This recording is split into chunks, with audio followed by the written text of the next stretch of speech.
Welcome to lecture 5 of the chapter Electrochemistry.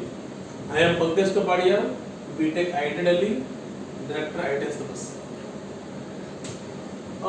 In today's class, we will discuss some of the more doubts which we are supposed to discuss in the previous lecture only, but these questions were asked later on, so I am taking them. So the questions are in subjective section, question number 2 का second part. There is a reaction given NO3 minus aqueous plus 2H plus aqueous plus electron gives NO2 gas plus H2O, and its E0 value is given to be 0.78 volts. So the first part is calculate the reduction potential in 8 mole per liter H plus solution. यानी कि एक reaction है जिसमें NO3 minus in the presence of H plus gains an electron and gives NO2 gas plus H2.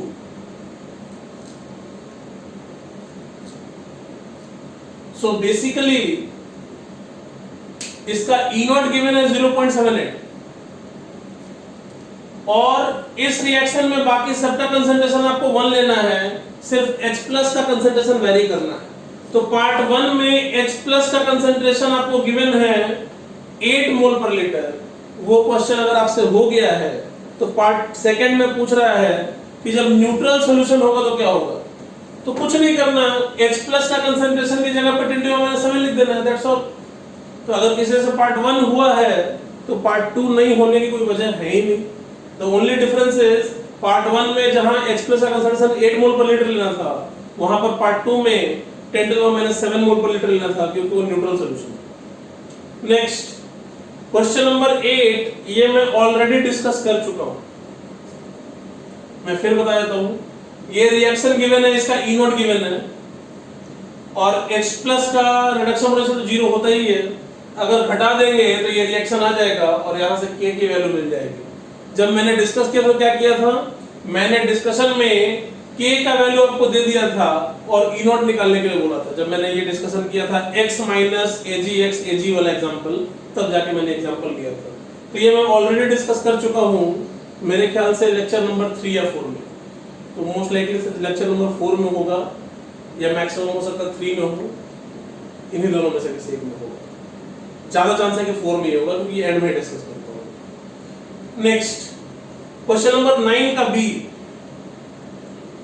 Again ये एक hydrogen electrode से बना हुआ कंसंट्रेशन सेल की बात कर रहा है, जिसमें दोनों सॉल्यूशंस में एसिड का कंसंट्रेशन सेम है, वीक एसिड का, बट एक का Ka वैल्यू 10⁻⁵ है, दूसरा 10⁻⁷ है.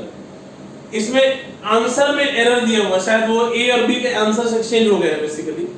इसमें करना कुछ नहीं है, आपको E सेल पता है 0.0591/1 log of C1/C2, sorry C2/C1, जहां पर C2 क्या है, concentration of H plus in the second compartment, that is cathode compartment, upon concentration of H plus in the first compartment, that is anode compartment. तो weak acid के लिए आपको पता है कंसंट्रेशन ऑफ H प्लस हो जाता है √Ck. तो अगर मैं सेकंड एसिड के लिए लिखूं तो √Ck2 और फर्स्ट एसिड के लिए √Ck1. क्योंकि दोनों में कंसंट्रेशन सेम है तो C और C कैंसिल हो जाएगा.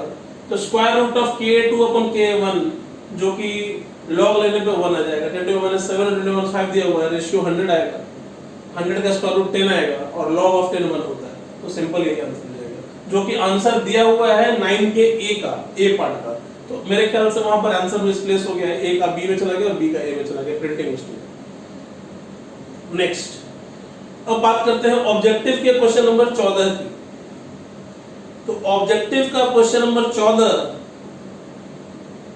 हमें कहता है कि जिंक और कॉपर से एक बैटरी बनी है जिसका E0 दिया हुआ 1.1 वोल्ट, और पूछा है कि ये बैटरी डिस्चार्ज होने दिया जाता है. कंप्लीटली डिस्चार्ज जब हो जाता है तो जिंक आयन और कॉपर आयन कंसंट्रेशन का रेशियो कितना होगा.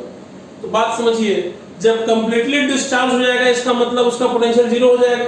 तो अगर E सेल 0 कर दे, that is equal to E0 minus 0.0591/2 log of ये रेशियो, और यही रेशियो आपको निकालना है. तो कुछ नहीं, आप इस पार्ट को इधर लेते जाइए और वहां से रेशियो निकालिएगा तो आपका आ जाएगा 10 to the power 2.2/0.059 answer. Next question number 26, overall reaction दिया हुआ है ये, तो पूछा है कि इस रिएक्शन को कैरी फॉरवर्ड करने के लिए हमें कितना कम से कम वोल्टेज चाहिए। तो इसका डेल जी नोट हमें गिवन है -594 किलो जूल्स। किलो जूल को जूल में कन्वर्ट करने के लिए मैं 10⁻³ से मल्टीप्लाई कर दिया, तो डेल जी नोट बराबर होगा -NF E नॉट, यानी कम से कम उतना EMF चाहिए होगा। तो n की वैल्यू कितनी होगी, तो इस रिएक्शन में देखिए 2 एल्युमिनियम +3 से 0 में जा रहा है, यानी कि 6 इलेक्ट्रॉन का गेन कर रहा है। तो n की वैल्यू 6, f की वैल्यू हमें पता है, यहां से E निकल जाएगा, जो आंसर आएगा वोल्ट में आएगा, क्योंकि मैंने ऑलरेडी इसको जूल में कन्वर्ट कर दिया है। नेक्स्ट और लास्ट क्वेश्चन नंबर 31, क्वेश्चन में ये रिएक्शन दिया हुआ है, इसका E नोट दिया हुआ है, तो आपसे पूछा है कि एक सर्टेन कंडीशन पे EMF कितना होगा। तो कुछ नहीं, E से E बराबर E नॉट माइनस 0.0591 में 4 क्यों, क्योंकि यहाँ n की वैल्यू 4 होगी। एक आयरन 2 इलेक्ट्रॉन लॉस कर रहा है, तो 2 आयरन 4 इलेक्ट्रॉन लॉस करेगा। 4 कंसंट्रेशन ऑफ Fe++ का whole square upon partial pressure of oxygen upon concentration of H+ का पावर 4, और चूंकि pH आपको 3 दिया हुआ है, इसका मतलब कंसंट्रेशन ऑफ H+ हो जाएगा 10⁻³ मोल पर लीटर। इस तरीके से आप क्वेश्चन सॉल्व कर सकते हैं। So now we will discuss electrolysis. The first part of electrochemistry is over. Electrochemical cell is something which we are done with, and now we will discuss electrolysis. So what happens in electrolysis is exactly reverse of what happens in electrochemical cell. See, the definition says, in an electrolytic cell, the electrical energy is converted into chemical energy. उल्टा समझिए, वहां पर क्या था कि chemical energy was converted into electrical energy, मतलब वहां chemical reaction से हम लोग इलेक्ट्रिसिटी प्रोड्यूस करते थे। यहां पर ठीक उल्टा होगा, यहां पर इलेक्ट्रिसिटी सप्लाई करा के हम लोग रिएक्शन कराएंगे, बेसिकली इलेक्ट्रिसिटी प्रोवाइड करेंगे जिससे केमिकल रिएक्शन होगा। अगेन फिर वही बात, वो कौन सा ऐसा रिएक्शन है जो इलेक्ट्रिकल और केमिकल एनर्जी को रिलेट करता है। और हम लोग ये पिछले क्लास में पिछले टॉपिक में डिस्कस कर चुके हैं कि ये रेडॉक्स रिएक्शन ही हो सकता है, क्योंकि यही वो रिएक्शन है जिसमें इलेक्ट्रॉन का गेन लॉस होता है। तो बेसिकली यहां भी रेडॉक्स रिएक्शन ही होगा। तो मैं अगर बॉटम लाइन बताऊं तो कुछ ऐसा है कि ये इलेक्ट्रोकेमिकल सेल में होता क्या है कि केमिकल रिएक्शन से इलेक्ट्रिसिटी प्रोड्यूस होता है, यहां पर इलेक्ट्रिसिटी सप्लाई करा के केमिकल रिएक्शन कराया जाता है। तो एक एग्जांपल से हम क्लियर करते हैं। जैसे मान लीजिए कि हम एग्जांपल के तौर पर एक्वस सॉल्यूशन ऑफ सोडियम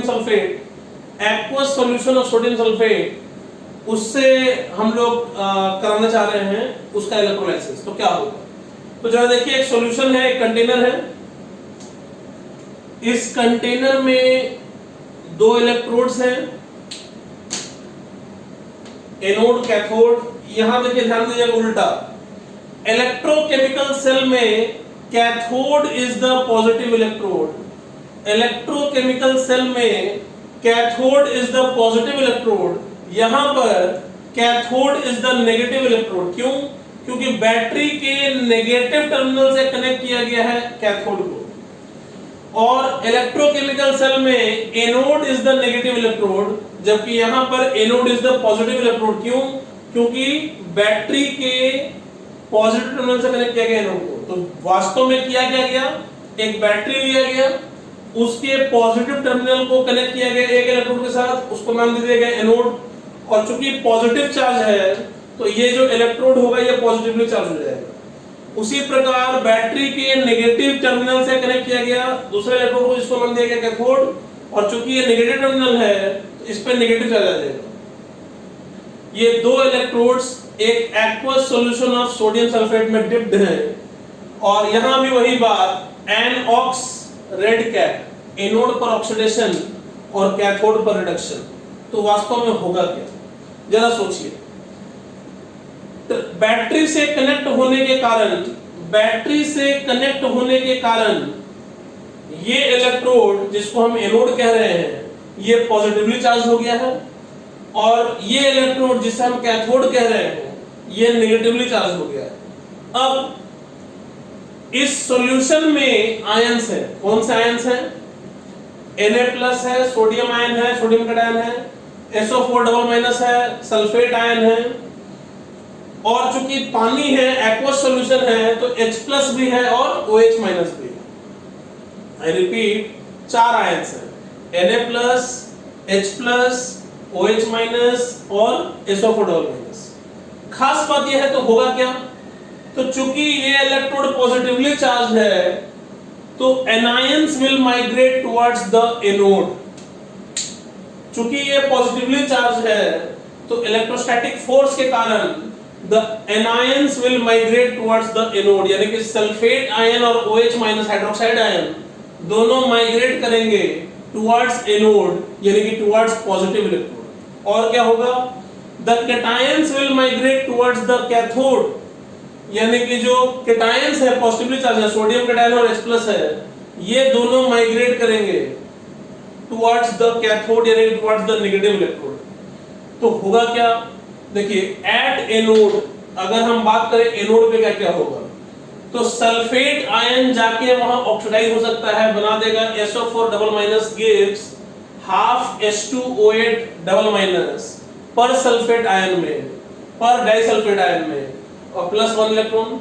और अगर OH- वहां जाता है इलेक्ट्रोड पे, तो क्या होगा, वो ऑक्सीडाइज होगा, half 1/4 O2, O2 gas, oxygen gas निकलेगा, हाफ H2O प्लस 1 इलेक्ट्रॉन। यानी कि अगर एनोड पर जाकर सल्फेट डिस्चार्ज होगा, तो वहां पर डाइसल्फेट आयन बनेगा, और अगर एनोड पे जाके OH- हाइड्रोक्साइड आयन डिस्चार्ज होगा, तो वहां से ऑक्सीजन गैस रिलीज होगा। अच्छा, कैथोड पे क्या क्या हो सकता है, कैथोड पर अगर सोडियम आयन गया, तो सोडियम मेटल के रूप में डिपॉजिट हो जाएगा, Na+ gets reduced in the form of sodium ion, sodium metal, and H+ gets reduced as hydrogen gas. तो सवाल उठता है कि क्या एनोड पर ये दोनों रिएक्शन होंगे, या कोई एक ही होगा, या कोई नहीं होगा? क्या कैथोड पे ये दोनों रिएक्शन होंगे, या कोई एक ही होगा, या कोई नहीं होगा? तो कैसे पता करेंगे क्या होगा? तो आई रिपीट, एनोड पर OH- का डिस्चार्ज होगा, OH- ऑक्सीडाइज होगा, और कैथोड पर H+ डिस्चार्ज होगा, यानी कि H+ रिड्यूस होगा। तो कैसे पता करेंगे कौन रिड्यूस होगा, कौन ऑक्सीडाइज होगा? ये हम लोग पता करते हैं डिस्चार्ज पोटेंशियल से। क्या होता है discharge potential? The ion with a lesser discharge potential gets discharged first at the respective electrodes. I repeat, discharge potential का definition क्या है? The ion with a lesser discharge potential gets discharged at the respective electrodes. तो बात समझिएगा, अगर हम cathode की बात करें, तो H+ भी जा सकता है और Na+ भी जा सकता है, यानी कि वहां होना क्या है, रिडक्शन। तो अब ये बताइए कि रिडक्शन किसका होगा, H+ का होगा कि Na+ का होगा? तो स्वाभाविक तौर पर H+ का रिडक्शन पोटेंशियल ज्यादा है Na+ से, इसलिए H+ का होगा। और उसी प्रकार OH- और SO4 डबल माइनस में होना है ऑक्सीडेशन, तो किसका होगा, जिसका ऑक्सीडेशन पोटेंशियल ज्यादा होगा। और OH- का ऑक्सीडेशन पोटेंशियल ज्यादा होता है SO4 डबल माइनस से, एंड इसलिए वहां पर OH- का ऑक्सीडेशन होगा। तो डिस्चार्ज पोटेंशियल क्या है, तो जरा ध्यान से सुनिए। कैथोड पर, यानी कि अगर कैटायंस की बात करें, तो जिसका रिडक्शन पोटेंशियल ज्यादा होगा वो डिस्चार्ज ज्यादा जल्दी होगा। यानी कि कैटायंस के लिए डिस्चार्ज पोटेंशियल मतलब ऑक्सीडेशन पोटेंशियल, और एनायंस के लिए डिस्चार्ज पोटेंशियल मतलब रिडक्शन पोटेंशियल। कैटायंस के लिए डिस्चार्ज पोटेंशियल का मतलब ऑक्सीडेशन पोटेंशियल, और रिडक्शन के एनायंस के लिए डिस्चार्ज पोटेंशियल का मतलब रिडक्शन पोटेंशियल। तो वास्तव में OH- को जाके ऑक्सीडाइज होना है, तो उसका ऑक्सीडेशन पोटेंशियल हाई होगा, यानी कि रिडक्शन पोटेंशियल लो होगा। तो एनोड पे डिस्चार्ज पोटेंशियल का मतलब रिडक्शन पोटेंशियल, और कैथोड पे डिस्चार्ज पोटेंशियल का मतलब ऑक्सीडेशन पोटेंशियल।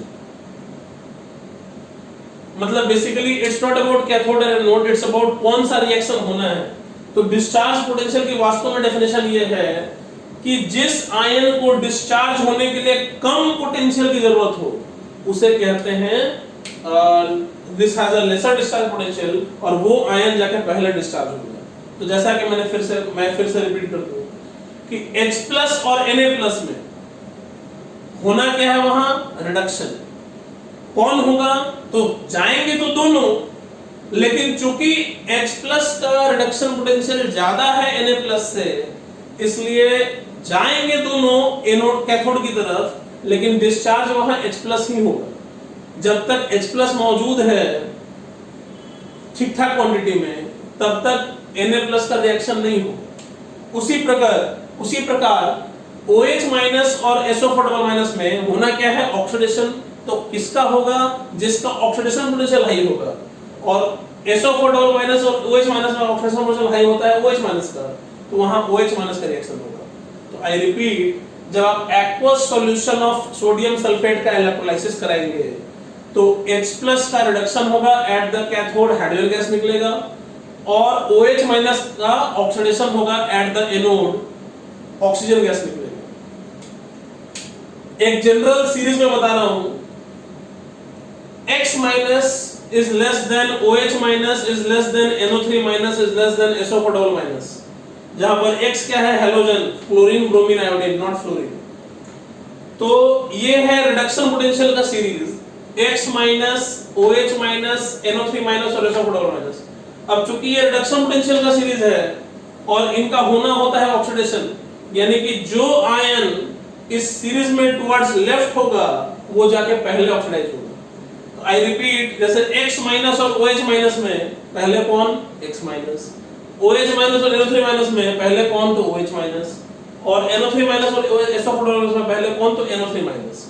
तो चूंकि जब भी आप इलेक्ट्रोलाइसिस कराएंगे तो आम तौर पर वो एक्वस सॉल्यूशन होगा, और जब एक्वस सॉल्यूशन लेंगे तो उसमें दो आयंस जो बाय डिफॉल्ट आएंगे वो H+ और OH- आएंगे। तो आपको हमेशा यही पहले ध्यान रखना है कि H+ या OH- की तुलना में कौन ऑक्सीडाइज होगा और कौन रिड्यूस होगा। तो आप जरा देखिए, नाइट्रेट और सल्फेट अगर रहते हैं, नाइट्रेट या सल्फेट, तो उनकी तुलना में OH- जाके पहले ऑक्सीडाइज होगा।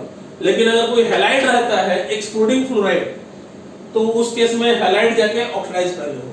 तो ये आपको पता करने के काम में आ जाएगा। ये सब आप इलेक्ट्रोकेमिकल सीरीज के डेटा से निकाल सकते हैं। उसी प्रकार अगर एग्जांपल देख ले रिडक्शन पोटेंशियल का, तो ये रिडक्शन पोटेंशियल का सीरीज था, ये भी रिडक्शन पोटेंशियल का सीरीज है। H+ कहीं बीच में मैंने रखा है, H+ के पहले मैग्नीशियम आयन, पोटेशियम आयन, और H+ से ज्यादा होता है कॉपर आयन, सिल्वर आयन और गोल्ड आयन। ये रिडक्शन पोटेंशियल का सीरीज है, और कैटायंस का होना भी रिडक्शन ही है। ध्यान दीजिए, चूंकि ये रिडक्शन पोटेंशियल का सीरीज था और होना ऑक्सीडेशन था, इसलिए जो लेफ्ट में था या जिसका रिडक्शन पोटेंशियल कम था वो जाके डिस्चार्ज हुआ था। चूंकि यहाँ रिडक्शन पोटेंशियल का सीरीज है और होना भी रिडक्शन ही है, तो यहाँ जिसका ज्यादा होगा रिडक्शन पोटेंशियल वही जाके डिस्चार्ज होगा। तो इस सीरीज में जो टुवर्ड्स राइट होगा वो पहले डिस्चार्ज होगा। तो अगर हम कंपेयर करें H+ का, सोडियम इधर कहीं आता है, तो H+ का रिडक्शन पोटेंशियल ज्यादा है।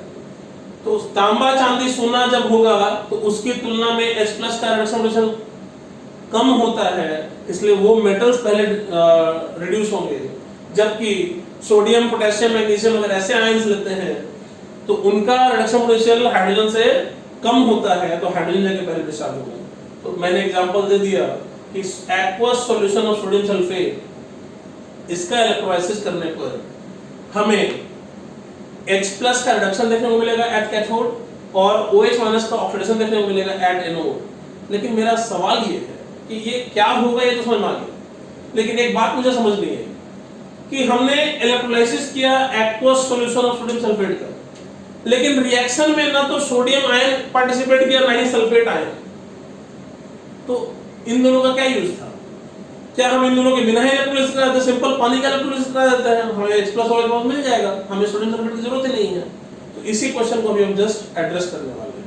तो right now we will focus कि अगर हम किसी का इलेक्ट्रोलाइसिस करा रहे हैं तो कौन से आयंस जाके कैसे डिस्चार्ज होंगे, क्यों होंगे, और अगर यहाँ पर ना सोडियम पार्टिसिपेट कर रहा है ना सल्फेट पार्टिसिपेट कर रहा है, तो उस केस में इनकी जरूरत है कि नहीं। तो इसी को हम लोग फोकस करेंगे। सो बेसिकली जैसा कि मैंने अभी थोड़ी देर पहले दिखाया था कि aqueous solution of sodium sulphate लिया था हमने, उसका जब इलेक्ट्रोलिसिस कराते हैं तो ना तो सोडियम कैटायन का कुछ होता है, ना ही सल्फेट आयन का कुछ होता है, ऑक्सीडाइज होता है OH माइनस, ऑक्सीजन गैस निकलता है, रिड्यूस होता है H+ और हाइड्रोजन गैस निकलता है। तो आखिर हमें सोडियम सल्फेट की क्या जरूरत है? हम पानी का भी तो करा सकते थे, सोडियम सल्फेट की जरूरत नहीं थी। ऐसा नहीं है। देखिए, the presence of electrolyte is necessary irrespective of whether its ions are involved in reaction or not। पानी में इलेक्ट्रोलाइट का होना जरूरी है इलेक्ट्रोलाइसिस कराने के लिए, बेशक उसके आयंस रिएक्शन में हिस्सा ले या न ले। क्यों? Because pure water is a bad conductor of electricity. शुद्ध पानी जो होता है वो पानी का इलेक्ट्रिसिटी का बैड कंडक्टर होता है। क्यों बैड कंडक्टर होता है भाई? क्योंकि water is an extremely weak electrolyte. पानी जो है बहुत ही खराब, बहुत ही बुरा इलेक्ट्रोलाइट है। वो इतने कम आयंस फर्निश करता है कि प्योर पानी के रहने से सॉल्यूशन में, लिक्विड में इतने आयंस ही नहीं होंगे कि वो सॉल्यूशन को कंडक्टिंग बना सके। It does not furnish enough ions so as to make the solution conducting. यानी कि प्योर पानी जब होगा तो वो इतना वीक इलेक्ट्रोलाइट है कि वो इतने आयंस ही नहीं देगा जो कि सॉल्यूशन को कंडक्टिंग बना सके। तो चाहे इलेक्ट्रोलाइट के आयंस रिएक्शन में हिस्सा ले या ना ले, the presence of electrolyte is must to carry out electrolysis. क्यों भाई? It is needed to make the solution conducting. अगर इलेक्ट्रोलाइट नहीं डालेंगे तो सॉल्यूशन इलेक्ट्रिसिटी को कंडक्ट करेगा ही नहीं, और जब करेगा ही नहीं तो इलेक्ट्रोलाइसिस होगा ही नहीं। तो इलेक्ट्रोलाइसिस होने के लिए पानी के अंदर इलेक्ट्रोलाइट का होना जरूरी है। सिर्फ पानी का कराएंगे तो नहीं हो पाएगा, प्योर पानी का कराएंगे तो नहीं हो पाएगा। हाँ, ये जरूर है कि अब वो रिएक्शन में हिस्सा ले भी सकता है और नहीं भी ले सकता है। आई रिपीट, जो आयंस होंगे इलेक्ट्रोलाइट के वो रिएक्शन में हिस्सा ले भी सकते हैं और नहीं भी ले सकते हैं। कैसे लेंगे, कब लेंगे, ये तो हम ऑलरेडी डिस्कस किए हैं, आपको एग्जांपल से समझाएंगे भी। बट मैं एक चीज इंश्योर करना चाहता हूं, समझ जाइए कि इलेक्ट्रोलाइट के आयंस बेशक रिएक्शन में हिस्सा ले या ना ले, बिना इलेक्ट्रोलाइट के इलेक्ट्रिसिटी कंडक्ट होगा ही नहीं, इलेक्ट्रोलाइसिस होगा ही नहीं। इसलिए इलेक्ट्रोलाइट का होना बहुत जरूरी है। अब जैसा कि मैंने एग्जांपल लिया था aqueous solution of sodium sulphate. अगर aqueous solution of sodium sulphate लेते हैं और उसका इलेक्ट्रोलाइसिस कराते हैं तो क्या-क्या रिएक्शन हमें देखने को मिलता है? तो कैथोड पर हाइड्रोजन H+ का रिडक्शन होगा, H2 गैस बनेगा, और एनोड पर OH- का ऑक्सीडेशन O2 गैस बनेगा। ये रिएक्शन हमें देखने को मिलेगा, ये हम डिस्कस कर चुके हैं। नेक्स्ट, अगर मान लीजिए aqueous solution of sodium chloride लेते हैं, aqueous solution of sodium chloride का इलेक्ट्रोलाइसिस कराते हैं, जिसको आप लोग 10th क्लास में पढ़ते होंगे, इलेक्ट्रोलाइसिस ऑफ ब्राइन, या हम लोग कहते थे क्लोर अल्कली प्रोसेस। कैसे? तो उसका लॉजिक होता था कि NaCl का भी जब इलेक्ट्रोलाइसिस कराएंगे तो क्या होगा? सोडियम और हाइड्रोजन में से कौन? हाइड्रोजन, तो H+ का रिडक्शन होगा, और क्लोराइड और हाइड्रोक्साइड में से कौन? क्लोराइड, तो क्लोराइड का ऑक्सीडेशन होगा। तो होगा क्या? कैथोड पर हाइड्रोजन गैस निकलेगा, एनोड पर क्लोरीन गैस निकलेगा, और अंदर सॉल्यूशन में NaOH बच जाएगा। तो क्लोरीन गैस निकला और NaOH बचा, क्लोर अल्कली प्रोसेस इसी को कहते हैं। नेक्स्ट, अगर aqueous solution of copper sulphate लेते हैं तब क्या होगा? कॉपर आयन का रिडक्शन होगा और OH- का ऑक्सीडेशन होगा। कॉपर आयन जाके मेटालिक कॉपर ग्रुप में डिपॉजिट होगा और OH- से ऑक्सीजन गैस ऑक्सीडाइज होकर निकल जाएगा। Next, aqueous solution of CuCl2 अगर क्यूप्रिक क्लोराइड का ऑक्सीडेशन इलेक्ट्रोलाइसिस कराते तो क्या होगा? कॉपर आयन का रिडक्शन होगा, कॉपर मेटल बनेगा, और क्लोराइड आयन का ऑक्सीडेशन होगा, क्लोरीन गैस निकलेगा। तो जरा ध्यान दीजिए, ये पहला एग्जांपल हमने लिया Na2SO4 का, एक्वस सॉल्यूशन ऑफ Na2SO4। इसमें ना तो सोडियम का कुछ हुआ ना सल्फेट का कुछ हुआ, यानी कि दोनों में से किसी आयन का नहीं हुआ। दूसरा एग्जांपल हमने लिया NaCl का, उसमें Na+ का तो कुछ नहीं हुआ, उसकी जगह H+ का हुआ, बल्कि Cl- का जरूर हुआ, यानी कि एनायन का ऑक्सीडेशन हुआ। यहाँ हमने लिया aqueous solution of copper sulphate, इसमें कॉपर आयन तो रिड्यूस हुआ, सल्फेट का कुछ नहीं हुआ, यानी कि कैटायन रिड्यूस हुआ, एनायन में OH में जाना पड़ा।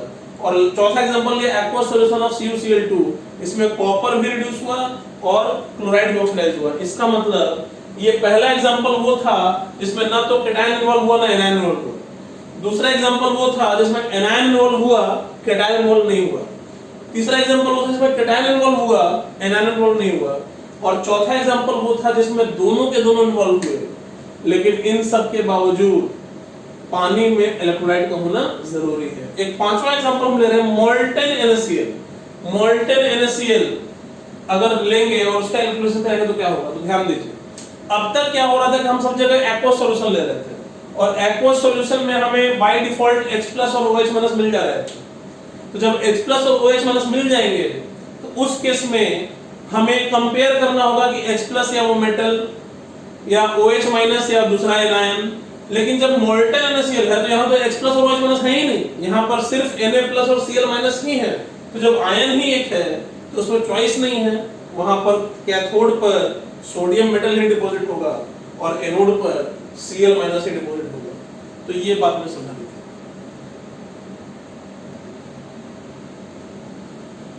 All right. So far we have discussed about electrolysis. What is electrolysis? How and why? जैसा कि I have already explained that when we connect a battery to an aqueous solution having few electrodes, one will be positive electrode, one will be negative electrode. This whole phenomena of supplying electricity to electrolytic solution is called electrolysis. How and why electrolysis में होता क्या है ये पता चल गया, क्यों होता है, कैसे होता है। तो मैंने एक्सप्लेन किया कि इलेक्ट्रोलाइटिक सॉल्यूशन में आयंस होते हैं और बैटरी से कनेक्ट करने के कारण इलेक्ट्रोड्स पे चार्ज आ जाता है प्लस और माइनस। तो स्वाभाविक तौर पर anions will be attracted towards the anode which is positive electrode and cations will be attracted towards the cathode which is negative electrode. तो cations जाके रिड्यूस होंगे कैथोड पे, anions जाके ऑक्सीडाइज होंगे एनोड पे। कौन ऑक्सीडाइज होगा कौन ऑक्सीडाइज नहीं होगा ये भी हम डिस्कस कर चुके हैं, by virtue of discharge potential या by virtue of oxidation potential और रिडक्शन पोटेंशियल। स्वाभाविक तौर पर अगर एनायंस को होना है ऑक्सीडाइज तो जो भी एनायंस मौजूद हैं उनमें से जिसका ऑक्सीडेशन पोटेंशियल हाई होगा वो जाके पहले डिस्चार्ज होगा। उसी प्रकार कैटायंस को होना है रिड्यूस तो जो भी कैटायंस हैं उनमें से जिसका भी रिडक्शन पोटेंशियल ज्यादा होगा वो जाके रिड्यूस होगा। यानी कि इन शॉर्ट हमने डिस्कस कर लिया है इलेक्ट्रोलाइसिस में कि क्या होता है इलेक्ट्रोलाइसिस, क्यों और कैसे होता है। मैंने ये भी एक्सप्लेन कर दिया है कि आयंस इलेक्ट्रोलाइट के रिएक्शन में हिस्सा ले या ना ले फिर भी उनका प्रेजेंस जरूरी है। क्यों जरूरी है? क्योंकि प्योर वाटर इलेक्ट्रिसिटी को कंडक्ट करेगा ही नहीं। तो इलेक्ट्रिसिटी को कंडक्ट कराने के लिए इलेक्ट्रोलाइट का प्रेजेंस कंपल्सरी है। नेक्स्ट, अब अगला सवाल बचता हमारे लिए हाउ मच, मतलब जिसको हम लोग न्यूमेरिकल्स कह सकते हैं कि अब हम कैलकुलेशन पार्ट पे आ गए। अभी तक हम लोग इसके क्वालिटेटिव पार्ट पे थे, अब हम लोग इसके क्वांटिटेटिव पार्ट पे आ गए। इलेक्ट्रोलाइसिस होता है तो कितना होता है, कोई भी सब्सटेंस रिलीज होता है या डिपॉजिट होता है तो कितना डिपॉजिट होता है, इस तरह की बात हम करेंगे। उससे पहले मैं आपको एक चीज बताना चाहूंगा कि charge of 1 mole of electron, 1 mole electron का चार्ज होता है 96500 कूलम्स और इसी को हम लोग कहते हैं 1 फैराडे। ये मैंने पहले भी बताया है, मैं फिर से रिपीट करता हूं। नेक्स्ट, सो कितना होता है जब इस सवाल पे हम आते हैं तो Faraday's laws of electrolysis, basically यहाँ जो लॉ जिस इस कितने को गवर्न करता है, जो क्वांटिटेटिव एनालिसिस को गवर्न करता है वो है फैराडेज लॉ, उसको कहते हैं Faraday's law and these are called Faraday's laws of electrolysis.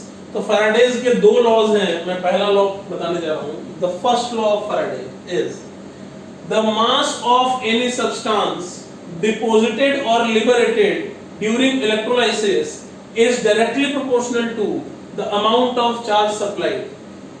मतलब सीधी सी बात कहता है कि किसी भी सब्सटेंस का, आपको पता है कि इलेक्ट्रोलाइसिस में या तो कोई गैस रिलीज हो रहा है या तो कोई सब्सटेंस जाकर डिपॉजिट हो रहा है, तो कोई भी सब्सटेंस का मास जितना भी डिपॉजिट या लिबरेट होगा वो उस इलेक्ट्रोलाइसिस में जितना चार्ज सप्लाई किया गया है उस चार्ज के प्रोपोर्शनल होगा। स्वाभाविक बात है, जितना ज्यादा चार्ज सप्लाई करेंगे सब्सटेंस उतना ज्यादा डिपॉजिट होगा या लिबरेट होगा। तो एक सिंपल सा लॉ कहता है कि the mass of the substance deposited और liberated is proportional to the charge supplied. Charge को हमने यहाँ Q से डिनोट किया है और मास को W से, तो W is proportional to Q। Charge को हम लोग करंट इनटू टाइम भी लिख सकते हैं, W is proportional to IT, जहां पर I क्या है, करंट है, और T क्या है, टाइम है। अगर इस प्रोपोर्शनलिटी को हटाकर हम एक इक्वलिटी में कन्वर्ट करना चाहें तो एक कांस्टेंट ऑफ प्रोपोर्शनलिटी लगाना पड़ेगा, and this constant of proportionality, जिसको हमने Z से डिनोट किया है, इसको हम लोग कहते हैं इलेक्ट्रोकेमिकल इक्विवेलेंट। इसको हम लोग कहते हैं इलेक्ट्रोकेमिकल इक्विवेलेंट। इसको Z से डिनोट करते हैं और इसका यूनिट होता है ग्राम पर कूलम्ब्स। क्या होता है? ग्राम पर कूलम्ब्स। नेक्स्ट, अब इलेक्ट्रोकेमिकल इक्विवेलेंट किसे कहते हैं भाई, सुन लीजिए। The mass of any substance deposited और liberated during electrolysis when a current of 1 ampere is passed for 1 second through the electrolytic solution. मतलब जब किसी इलेक्ट्रोलाइटिक सॉल्यूशन के थ्रू 1 एम्पीयर का करंट 1 सेकंड तक पास करेंगे तो किसी भी सब्सटेंस का जितना भी मास डिपॉजिट होगा या लिबरेट होगा उसे हम लोग उस सब्सटेंस का इलेक्ट्रोकेमिकल इक्विवेलेंट कहते हैं। आप जरा लॉजिकली सोचिए, यदि I की वैल्यू 1 हो जाए 1 एम्पीयर और T की वैल्यू 1 सेकंड हो जाए तो W की वैल्यू Z के बराबर हो जाएगी। तो यही है डेफिनेशन। बेसिक बात समझिए। इसको उल्टा भी कह सकते थे कि हम when 1 coulomb of charge is passed, क्योंकि जरूरी नहीं कि 1 एम्पीयर 1 सेकंड, आधा एम्पीयर 2 सेकंड या 2 एम्पीयर आधा सेकंड, ये भी हो सकता था।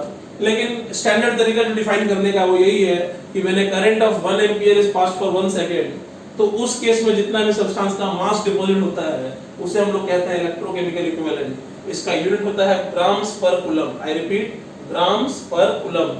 और एक चीज और है जो मैं यहाँ पर बता दे रहा हूँ फिलहाल, इसको मैं एक्सप्लेन करूंगा थोड़ी देर में।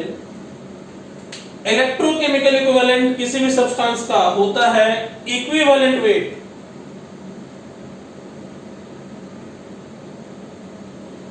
अपॉन 96500। ये कैसे होता है, क्यों होता है, ये मैं एक्सप्लेन करूंगा, लेकिन आपको ध्यान रहे ये हम आगे डिस्कस करेंगे इसको। Electrochemical equivalent of any substance is equal to its equivalent weight upon 96500। So now we will discuss second law. Second law क्या कहता है कि for the same amount of charge, यानी कि अगर चार्ज का अमाउंट सेम रखा जाए, amount of electricity same provide की जाए, the ratio of the masses of two substances deposited or liberated is equal to the ratio of their respective equivalent weights। मतलब यदि हम अमाउंट ऑफ करंट को fix कर दें, अमाउंट ऑफ करंट जो supply कर रहा है उसको फिक्स कर दें, तो कोई भी दो सब्सटेंस अगर A और B, X और Y कुछ भी, उसका कुछ मास अगर डिपॉजिट या लिबरेट हो रहा है, मान लेते हैं पहले का W1 दूसरे का W2, मास जो है वो डिपॉजिट हो रहा है या लिबरेट हो रहा है, तो हम कह सकते हैं कि मासेस का रेशियो यानी कि W1/W2 is equal to the ratio of their respective equivalent weights E1 upon E2, जहां पर E क्या है, equivalent weight, जहां पर कैपिटल E क्या है, equivalent weight। तो मास का रेशियो लिया जाए W1/W2, वो बराबर हो जाएगा इक्विवेलेंट वेट के रेशियो के, यानी कि E1 upon E2। अच्छा एक बात जरा ध्यान दीजिए, E1 को इधर लेते हैं, W2 को उधर लेते हैं, तो एक तरह से क्या हो गया, W1/E1 is equal to W2/E2, और W/E को हम लोग कहते हैं नंबर ऑफ ग्राम इक्विवेलेंट्स। ये हमने पढ़ा था लॉ ऑफ केमिकल इक्विवेलेंस में, जब हमने इक्विवेलेंट पढ़ा था तब 11th स्टैंडर्ड। तो ये कोई नया चीज नहीं है, ये जो सेकंड लॉ है ये कोई नया लॉ नहीं है, ये तो लॉ ऑफ केमिकल इक्विवेलेंस है, क्योंकि लॉ ऑफ केमिकल इक्विवेलेंस कहता है कि एक ही रिएक्शन में सबके ग्राम इक्विवेलेंट्स बराबर होंगे। तो W1/E1 is equal to W2/E2 का मतलब क्या हुआ कि gram equivalents of first is equal to gram equivalents of second. तो ये तो लॉ ऑफ केमिकल इक्विवेलेंस है। ये बेसिकली कह रहा है कि W/E जो होगा वो कांस्टेंट होगा अगर अमाउंट ऑफ करंट सेम है। तो अगर करंट का अमाउंट फिक्स कर दिया जाए तो मास अपॉन इक्विवेलेंट वेट का रेशियो कांस्टेंट हो जाता है, या कह लीजिए कि मास का रेशियो और इक्विवेलेंट वेट का रेशियो सेम हो जाता है, या कह लीजिए कि mass becomes proportional to equivalent weight. ये सेम बात है। All right. So now we are coming here. Mass upon equivalent weight is equal to number of gram equivalents. Equivalent weight होता है molar mass upon valency factor, molecular mass upon valency factor, जहां पर valency factor क्या होता है कि number of electrons exchange by one molecule. मैंने बताया था आपको 11th स्टैंडर्ड में एसिड्स के लिए अलग, बेसिस के लिए अलग, एटसेट्रा इन सब के लिए अलग। लेकिन एक बात बताई थी मैंने कि जब कभी भी रेडॉक्स रिएक्शन हो, और चूंकि इलेक्ट्रोकेमिस्ट्री में तो रेडॉक्स ही होने वाला है, तो जहां भी रेडॉक्स रिएक्शन हो तो वैलेंसी फैक्टर होता है कि एक मॉलिक्यूल ने कितने इलेक्ट्रॉन का गेन या लॉस किया है। एक मॉलिक्यूल ने जितने इलेक्ट्रॉन का गेन या लॉस किया होगा उसी को कहते हैं उसका वैलेंसी फैक्टर। तो नंबर ऑफ ग्राम इक्विवेलेंट्स होता है मास upon equivalent weight, equivalent wait होता है molar mass upon valency factor, और वैलेंसी फैक्टर क्या होता है नंबर ऑफ इलेक्ट्रॉन्स गेन्ड और लॉस्ट बाय वन मॉलिक्यूल। अब इसी बेसिस पे ये एक चीज मैं आपको एक्सप्रेशन बता रहा हूं जो कि मैं 11th स्टैंडर्ड में डिस्कस कर चुका हूं कि number of gram equivalents is equal to number of moles into valency factor. Number of moles into valency factor को हम लोग लिख सकते हैं mass upon molar mass into valency factor. इसी को हम लिख सकते हैं volume in litres into molarity into valency factor. और नंबर ऑफ ग्राम इक्विवेलेंट्स को हम लोग ये भी लिख सकते हैं मास अपॉन इक्विवेलेंट वेट, या हम लिख सकते हैं volume in litres into normality. तो ये एक एक्सप्रेशन है जो आपको मैंने 11th स्टैंडर्ड में पढ़ाया था, मैंने वापस यहाँ रिपीट कर दिया है। और अगर इसको और इसको आपस में रिलेट करें तो आ जाएगा molar mass is equal to equivalent mass into valency factor, और अगर इसको और इसको आपस में रिलेट करें तो आ जाएगा normality is equal to molarity into valency factor. तो ये था आपका फैराडे सेकंड लॉ। अब मैं आपको एक ऐसी चीज बताने जा रहा हूं जो मैं अगर कहूं तो ये है कि इस टॉपिक का, इलेक्ट्रोलाइसिस टॉपिक का ब्रह्मास्त्र है वो। अगर न्यूमेरिकल्स की बात करूं तो 95% न्यूमेरिकल्स केवल और उसी कॉन्सेप्ट में बन जाएंगे, और ये दोनों लॉज आपको याद रखने की जरूरत नहीं पड़ेगी क्योंकि ये दोनों लॉज का कॉम्बिनेशन ही है वो लॉ जो भी बताने जा रहा हूं। वो लॉ नहीं है, वो एक बेसिकली एक्सप्रेशन आप कह सकते हैं, इन दोनों से कोरोलरी करके एक एक्सप्रेशन निकाला गया वो है। तो ये था फर्स्ट लॉ और सेकंड लॉ, और हम डिस्कस करते हैं फर्दर।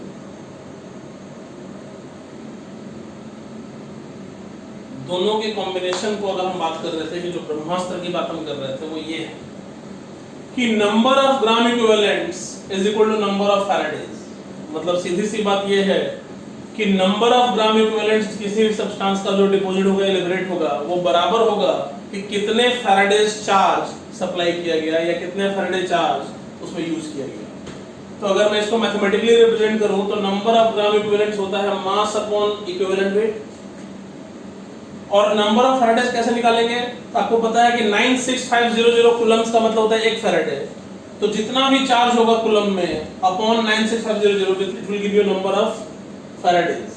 तो सेम चीज को मैं लिख सकता हूं IT upon 96500। So this is the crux, this is the law जो गवर्न करता है, और 95% न्यूमेरिकल्स केवल और केवल इसी स्टेटमेंट पे सॉल्व होंगे आपके। वो क्या कहता है कि number of gram equivalents is equal to number of Faradays, W upon E is equal to IT upon 96500। अब मैं पहले एक्सप्लेन करता हूं कि कैसे ये सेम चीज है जो फर्स्ट लॉ और सेकंड लॉ में कही गई है, और फिर मैं इसको डिराइव भी करूंगा ऐसा क्यों होता है। बट फिलहाल देखिए, अगर फिलहाल हम इसको सच माने कि ये सही लिखा हुआ है, number of gram equivalents equal number of Faraday's अगर सही लिखा हुआ है तो जरा ध्यान दीजिए, इस E को आप उधर ले जाइए तो W इज इक्वल टू आ जाएगा E अपॉन 96500 इनटू IT। ये जो E अपॉन 96500 है यही आपका Z है जो आपने पढ़ा था फर्स्ट लॉ में, जहां पे हमने देखा था कि mass is proportional to the amount of charge supplied. तो वहां पर जो Z आया था उस Z की जगह E अपॉन 96500 का रख देते हैं। तो ये जो स्टेटमेंट लिखा मैंने और ये फर्स्ट लॉ दोनों सेम बात होगी।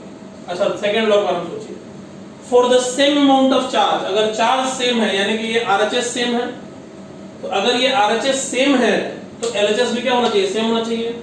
तो अगर चार्ज सेम है यानी कि RHS अगर कांस्टेंट है तो LHS भी कांस्टेंट होगा, यानी कि W/E जो होगा वो कांस्टेंट होगा, और W/E कांस्टेंट होने का मतलब होगा W1/E1 is equal to W2/E2, that is nothing but second law या कह लीजिए लॉ ऑफ केमिकल इक्विवेलेंस।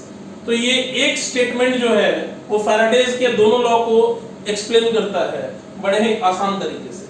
तो आपको सिर्फ यही ध्यान रखना है, इसी के बेसिस पे सारे न्यूमेरिकल सॉल्व होंगे। ध्यान दीजिए एक बात और कभी कभी टर्म आता है करंट एफिशिएंसी का, जिसको हम लोग ईटा से डिनोट कर रहे हैं। तो करंट एफिशिएंसी क्या होता है? सच्चाई यह है कि जो भी आपने चार्ज सप्लाई किया वो सारा का सारा 100% एफिशिएंसी के साथ यूज हो जाए जरूरी नहीं। तो करंट एफिशिएंसी को डिफाइन करते हैं चार्ज यूज्ड, वास्तव में इलेक्ट्रोलाइसिस में चार्ज कितना यूज हुआ, अपॉन चार्ज सप्लाइड, कितना हमने सप्लाई किया, इनटू 100। यानी कि जो सप्लाइड चार्ज है उसका कितना परसेंट या कितना फ्रैक्शन हमने यूज किया है वास्तव में, उसी को कहते हैं current efficiency, which is equal to charge used upon charge supplied into 100%। तो जब एफिशिएंसी की बात की जाएगी तो कुछ नहीं, ये सेम एक्सप्रेशन में एक एफिशिएंसी का टर्म मल्टीप्लाई हो जाएगा, क्योंकि this is the amount of charge supplied IT, और एफिशिएंसी से मल्टीप्लाई कर देंगे तो this will be the amount of charge used, क्योंकि हमें मतलब इसी से होगा कि कितना यूज हुआ, कितना सप्लाई किया, उससे क्या फर्क पड़ता है। हमने सप्लाई कर दिया 500 कूलम्स और वो यूज हुआ 100 कूलम, तो हमारे काम का तो 100 कूलम ही है, इसलिए यहाँ पर 20% से मल्टीप्लाई हो जाएगा। और जब कभी भी एफिशिएंसी की बात ना करें तो हम लोग एफिशिएंसी बाय डिफॉल्ट क्या लेते हैं, 1। क्यों? क्योंकि अगर एफिशिएंसी की बात नहीं किया गया है इसका मतलब हम 100% एफिशिएंसी मानेंगे और उस केस में ईटा की वैल्यू हो जाएगी 1। तो आपने देखा कि कैसे सिर्फ एक statement number of gram equivalents is equal to number of Faradays, इससे आपका सारा क्वेश्चन सॉल्व हो जाता है और ये दोनों लॉज आ जाते हैं। अब ऐसा क्यों होता है ये अभी हम जस्ट एक्सप्लेन करेंगे। अब मैं उस स्टेटमेंट का प्रूफ देखता हूं। जैसे मैंने लिखा नंबर ऑफ ग्राम इक्विवेलेंट और नंबर ऑफ फैराडेज, जिसका मैथमेटिकल मीनिंग है W/E is equal to IT/9600 into, अगर एफिशिएंसी की बात की गई है तो एफिशिएंसी, अदरवाइज एफिशिएंसी की वैल्यू 1। अब इसका एक एग्जांपल से समझते हैं। एग्जांपल हमने लिया, मान लीजिए aluminium metal, aluminium triple plus 3 electron gives aluminium. यानी कि आप इस इक्वेशन के माध्यम से देख सकते हैं कि 1 मोल एल्युमिनियम के लिए 3 फैराडे चार्ज चाहिए, 3 मोल इलेक्ट्रॉन चाहिए। अच्छा, आप जानते हैं कि number of gram equivalents is equal to होता है number of moles into valency factor, और एल्युमिनियम के लिए वैलेंसी फैक्टर हो जाएगा 3, क्योंकि 1 मोल एल्युमिनियम के लिए 3 इलेक्ट्रॉन चाहिए, तो वैलेंसी फैक्टर हो जाएगा 3। तो आप कह सकते हैं कि 1 मोल एल्युमिनियम, अगर नंबर ऑफ मोल्स 1 है तो 1 into 3 will be number of gram equivalents. तो आप कह सकते हैं कि 1 into 3 ग्राम इक्विवेलेंट्स एल्युमिनियम के लिए 3 फैराडे चार्ज, यानी कि 3 ग्राम इक्विवेलेंट के लिए 3 फैराडे चार्ज, तो 1 ग्राम इक्विवेलेंट के लिए 1 फैराडे चार्ज। इसी बात को जनरलाइज फॉर्म में, तो मैंने पर्टिकुलरली एल्युमिनियम का एग्जांपल लिया। अगर किसी जनरल मेटल की बात करें जिसके ऊपर चार्ज है N+, वो N इलेक्ट्रॉन खा के, एक्सेप्ट करके, गेन करके मेटल के रूप में डिपॉजिट होगा, तो इस रिएक्शन के हिसाब से इस मेटल का वैलेंसी फैक्टर होगा N, क्योंकि 1 मोल के लिए या 1 मॉलिक्यूल के लिए या 1 एटम, अगर एटॉमिक फॉर्म में है तो के लिए जितने इलेक्ट्रॉन की जरूरत पड़ती है उसी को कहते हैं वैलेंसी फैक्टर। तो इस मेटल के लिए M के लिए वैलेंसी फैक्टर हो जाएगा N। तो इस एक्सप्रेशन से हम देख रहे हैं कि 1 मोल M के लिए N मोल इलेक्ट्रॉन चाहिए, या हम कह सकते हैं 1 मोल को ग्राम इक्विवेलेंट में कन्वर्ट करने के लिए formula number of gram equivalent number of moles into valency factor. तो नंबर ऑफ मोल्स तो 1 है, वैलेंसी फैक्टर N है, तो 1 मोल की जगह हम 1 into N ग्राम इक्विवेलेंट्स कह सकते हैं M का, और n मोल इलेक्ट्रॉन को हम n फैराडे कह सकते हैं। तो आप फिर से देख सकते हैं कि n ग्राम इक्विवेलेंट के लिए n फैराडे, तो 1 ग्राम इक्विवेलेंट के लिए 1 फैराडे, एंड देयरफॉर ये प्रूवन फैक्टर हो गया कि number of gram equivalents is equal to number of Faradays. Now we will discuss electroplating. Electroplating क्या होता है? तो the deposition of a metal on an electrode during electrolysis is called electroplating. जब electrolysis के दौरान एक मेटल डिपॉजिट होता है किसी भी इलेक्ट्रोड पे, इस प्रोसेस को हम लोग कहते हैं इलेक्ट्रोप्लेटिंग। उस इलेक्ट्रोड के ऊपर उस मेटल का प्लेट, एक तरह से परत, थिकनेस वाला प्लेट, शीट कह लो, जमा होता है, तो इसी प्रोसेस को कहते हैं इलेक्ट्रोप्लेटिंग। तो इसमें एक मैथमेटिकल फॉर्मूला यूज कर सकते हैं कि W is equal to rho A thickness. वास्तव में ये क्या है? Mass is equal to density into volume. Volume को हमने लिखा एरिया इनटू थिकनेस, तो यहाँ W क्या है?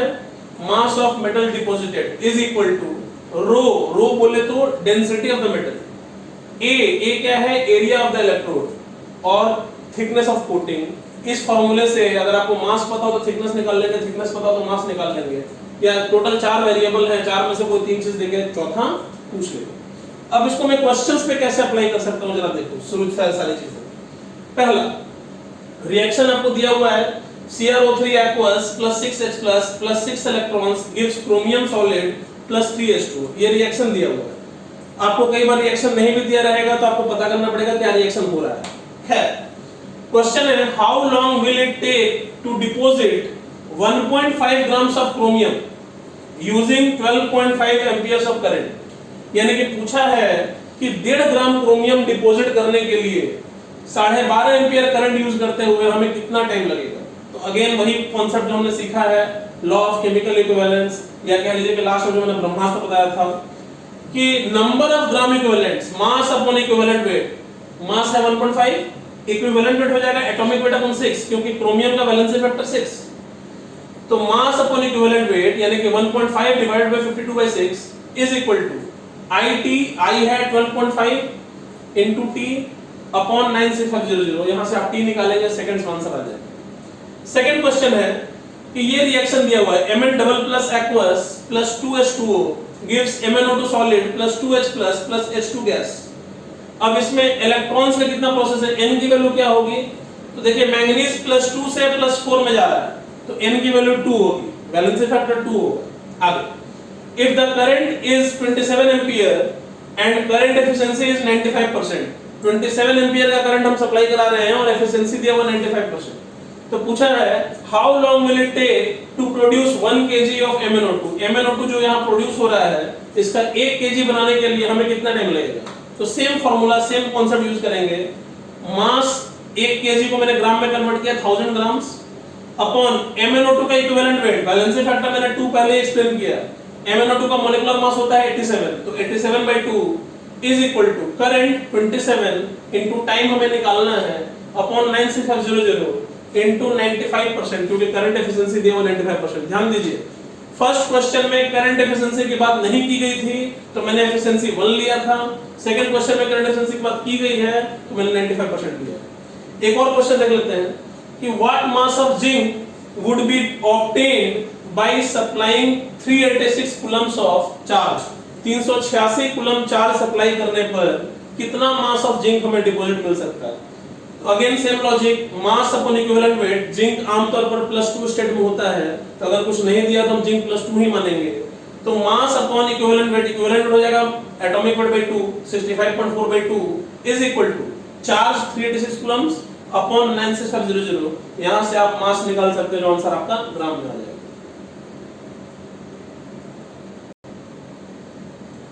ऑलराइट, सो अभी तक हमने जितना भी डिस्कशन किया इलेक्ट्रोलाइसिस के अंदर, वो इलेक्ट्रोड रिएक्शन में हिस्सा नहीं ले रहा था, यानी कि इलेक्ट्रोड्स अभी तक इनर्ट थे।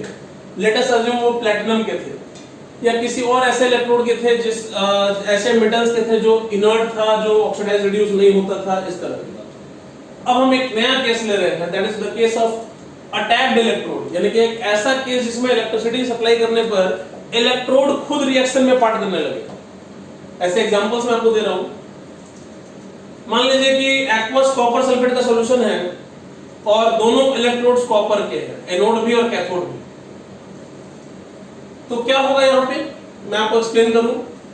वास्तव में होना यह चाहिए, एक्वस कॉपर सल्फेट अगर नॉर्मली हम इलेक्ट्रोलाइसिस कराते हैं, इलेक्ट्रोड की बात ना करें, तो क्या होता है उस केस में कॉपर आयन जाके डिपॉजिट होगा कैथोड पे, और OH माइनस को जाके ऑक्सीडाइज होना चाहिए एनोड पे। लेकिन अगर एनोड आपका कॉपर है, एनोड ध्यान दीजिएगा, जो ऑक्सीडेशन वाला इलेक्ट्रोड है मैं उसकी बात कर रहा हूं। अगर एनोड आपका कॉपर है तो OH माइनस के ऑक्सीडाइज होने से ज्यादा टेंडेंसी है खुद कॉपर के ऑक्सीडाइज होने की। तो क्या होगा कि एनोड पे ये जो इलेक्ट्रोड वाला कॉपर मेटल है वो ऑक्सीडाइज होकर कॉपर डबल प्लस बन जाएगा, और कैथोड पे कॉपर आयन जाके डिपॉजिट हो जाएगा। सेम केस ध्यान दीजिए, यहां भी एनोड में कॉपर है, कैथोड बेशक प्लैटिनम हो, कैथोड का कॉपर होना जरूरी नहीं है।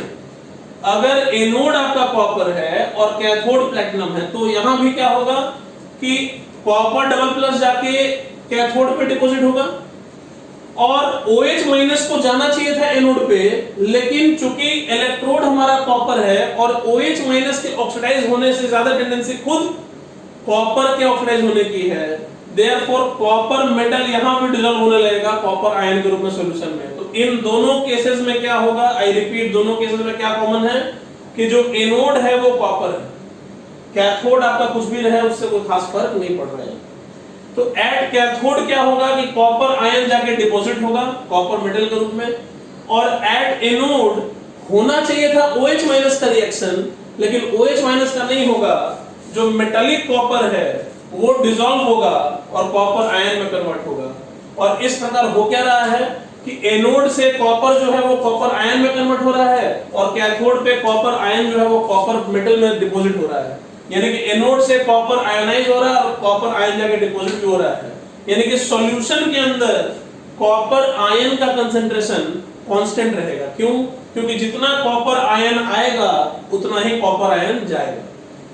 सेम एक नया केस ये देखिए, यहां पर मैंने क्या किया कि एनोड को प्लैटिनम कर दिया, कैथोड बेशक कॉपर रहे प्लैटिनम रहे कोई फर्क नहीं पड़ता। तो ये बिल्कुल इनर्ट इलेक्ट्रोड वाली बात हो जाएगी। क्यों? क्योंकि कॉपर आयन जाके डिपॉजिट होगा। अगर ये एनोड हमारा कॉपर रहता तो वो ऑक्सीडाइज होता, लेकिन यहाँ चूंकि एनोड हमारा कॉपर नहीं है प्लैटिनम है, तो यहाँ नॉर्मल केस होगा, OH माइनस जाके ऑक्सीडाइज होगा और कॉपर आयन जाके डिपॉजिट होगा। तो ये है केस अटैक्ड इलेक्ट्रोड का, कि जिसमें अगर एनोड आपका ऐसा मेटल हो जो ऑक्सीडाइज हो सकता है, तो उस केस में वो मेटल ऑक्सीडाइज होता है, ना कि OH माइनस का ऑक्सीडेशन होता है।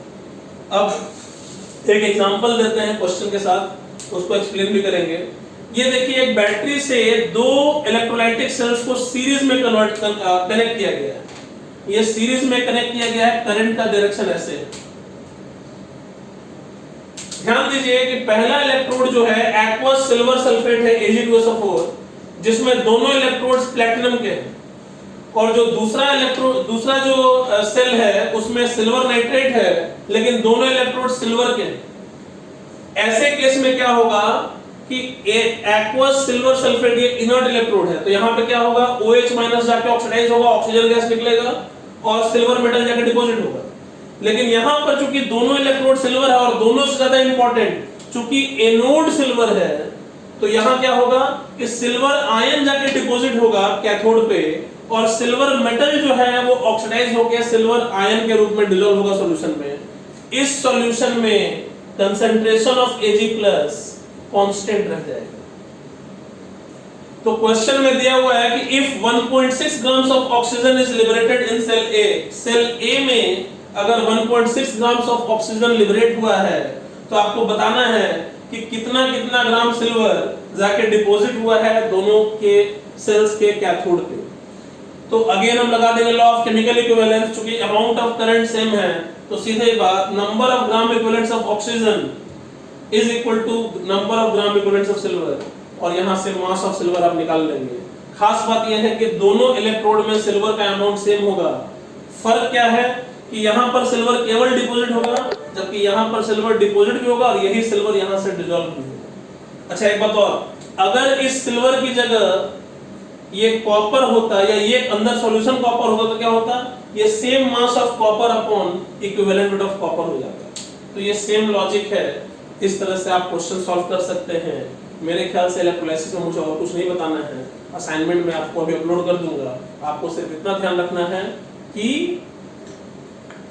क्वेश्चंस की प्रैक्टिस जरूर कीजिए और डाउट्स वहां पे पूछ लीजिएगा कमेंट सेक्शन में। नेक्स्ट क्लास जो मैं लूंगा उसमें मैं उसके डाउट्स डिस्कस करूंगा। Thank you so much.